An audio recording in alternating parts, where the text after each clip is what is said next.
Hey everybody, Dan here with Pain Free You.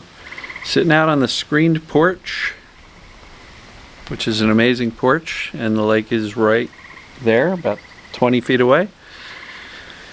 So it's raining. Don't think I'll get out on the kayak tonight. So today's topic is going to be, you're right where you're supposed to be. And I know the initial reaction is, Dan's crazy, he's lost his mind. I'm not where I'm supposed to be. So I'll talk about it in a minute. But I'm going to enjoy the rain. Do you hear the frogs? The birds? It's cool. This is where I'm supposed to be. Talking to all of you folks. Doing my best to help you out. Send you my love. Give you ideas, things to think about, things to ponder, things to implement. Implement's the key word. All right, so you're right where you're supposed to be. And I know there's going to be a lot of resistance to that statement. Because for anybody who's got any type of chronic symptoms and is full of fear and despair, the first question you've got to be asking me is, what are you kidding? Right? And so I'm not saying you're supposed to suffer. I'm not saying you're supposed to be in pain and fearful and terrified and angry as heck and giving up your life to this stuff. But for the people who make it through the other side and get well, they always say, you know, it was hard as heck, but I'm a different, better person having gone through that. And so one of the things that I've heard in the past is, let's say you've got some regret over a past decision you've made. Well, you were supposed to make that decision. Why? Because it's the decision you made, right? I mean, you made the decision you did based on the information and the place you were in your life at the time. So wishing for a different past, or even wishing for a different present, is really just resistance saying, I'm not happy with my life. I'm not happy with myself. And so if you didn't have these chronic symptoms, would you ever really stop and assess where you're at and how you're navigating your life? So I think it's really important to go through these things. Now, I'm extremely blessed that I was able to take 13 long years of chronic pain and turn it into this, right? But it didn't happen by accident. I put a lot of time and effort into it. Been studying this stuff for over 2 decades. And, you guys see my daily commitment. But virtually everybody I speak to that comes out and says, yeah, I've got this beat, they don't have it beat because they never have symptoms again. They have it beat because they no longer fear having symptoms again. Because even if they get symptoms again, they'll know exactly what it is, and they'll know what to do about it. Why? Because they've already proven that they know what to do about it, because they got rid of their symptoms in the first place, or at minimum got significantly better. This is a recovery from fear, not a recovery from whatever symptoms you have. We're not fixing body parts. We're not fixing pain. We're not fixing symptoms. We're fixing fear. And we do that with consistent messages of safety, but that message of safety can't be you just walking around saying, I'm safe, and your brain going, I don't know. We have to think, act, and behave as if we're actually okay, because we are. By definition, TMS, perceived danger pain, means you're okay. You're not broken mentally, physically, or emotionally. TMS is not a mental disorder. TMS is not an emotional disorder. TMS is basically an overprotective brain that's operating on misinformation and fear. Now, I know I repeat myself, but it's so important. And honestly, it's a fairly straightforward concept. So you're exactly where you're supposed to be, meaning the lessons you're learning every day, the lessons you're learning to show up for yourself differently, maybe put up some boundaries between you and those around you, maybe not being quite the people pleaser to the point where your inner self is in a rage for doing things for other people and neglecting yourself, right? Very important for you to recognize that there's a gift at the end of this. It's like the pot of gold at the end of the rainbow. And so many people, comment below if you're one of those people who says, you know what, I'm still in the journey, but I've learned so much about myself that I would not have learned if I was just sleepwalking through life. So when I say you're exactly where you need to be, I'm not saying that in any way to say you're supposed to be hurting really bad. But you're experiencing this because there are lessons to learn. There are lessons to learn about how this system called the human body, brain, and pain works and symptoms work. But more importantly, there's lessons to learn about who you are and who you want to be and how you want to show up for yourself. Maybe the lesson is, I got to go easy on myself. I've been beating myself up for too many years. And that was my pattern. That was my habit. And it's no longer serving me. As I've said in the past in a video, criticism is perceived as danger.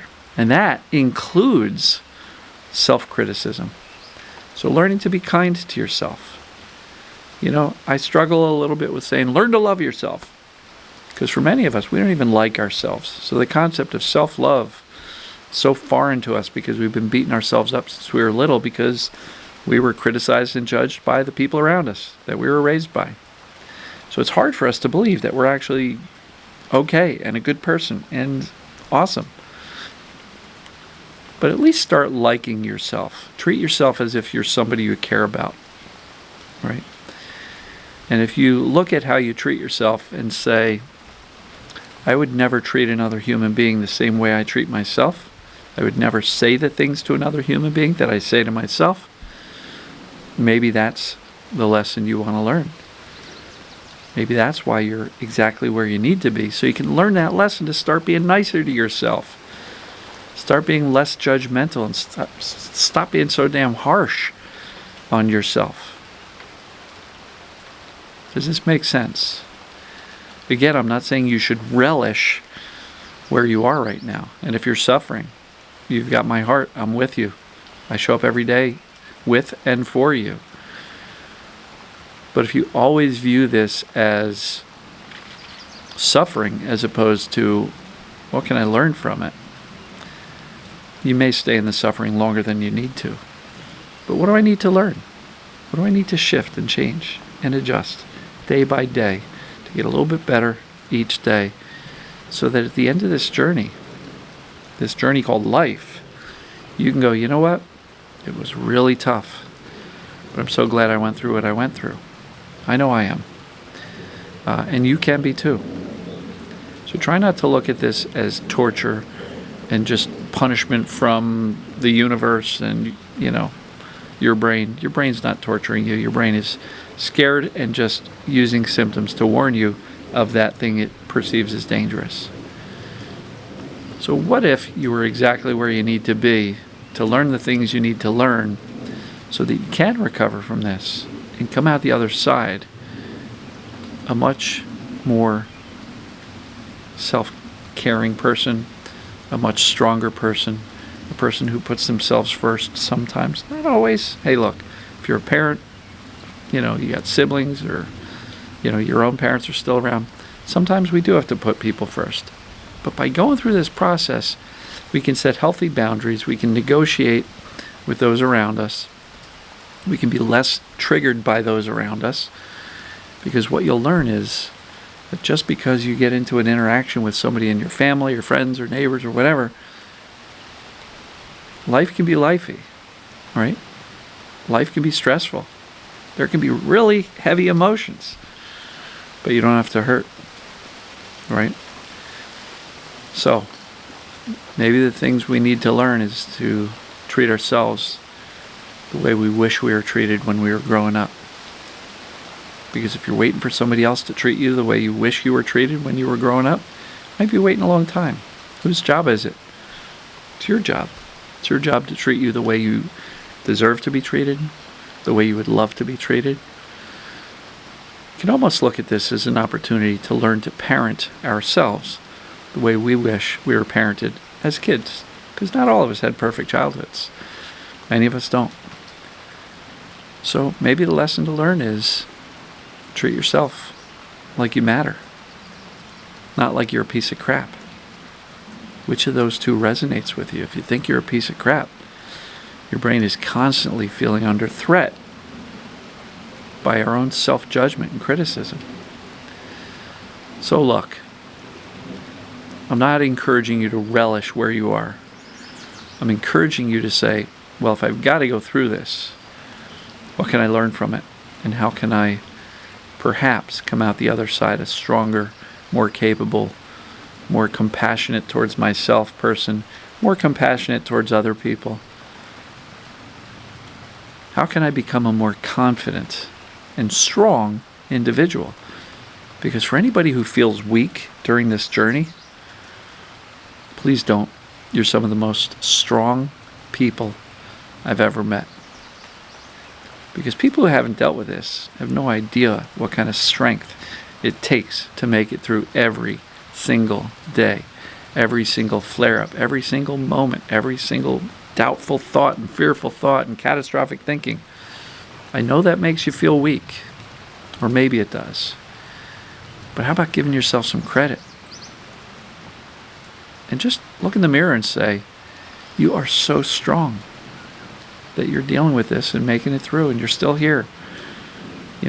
Learning, adjusting, implementing, believing, encouraging yourself.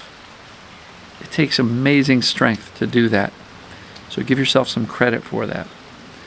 And just recognize that you're exactly where you need to be. You're exactly where you're supposed to be. Because without this experience, you wouldn't learn the things that you'll need to learn to have a better life in the future. A more fulfilling life, a happier life. One of more confidence, one of more self-love and self-care. One of better connections with others, more empathy for others who may be going through something similar.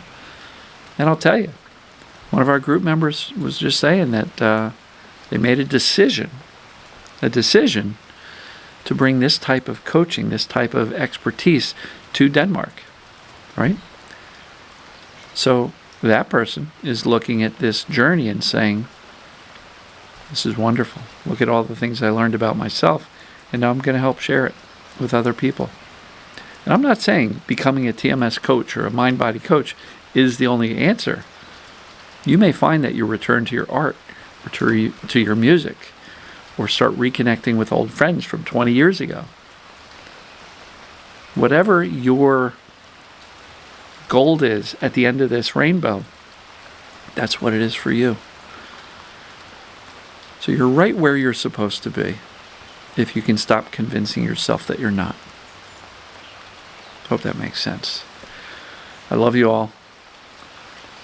I'm going to give you a shot of the lake, listening to the rain on the leaves and in the water. And I guess we'll see you tomorrow. Take care, everybody. Love you.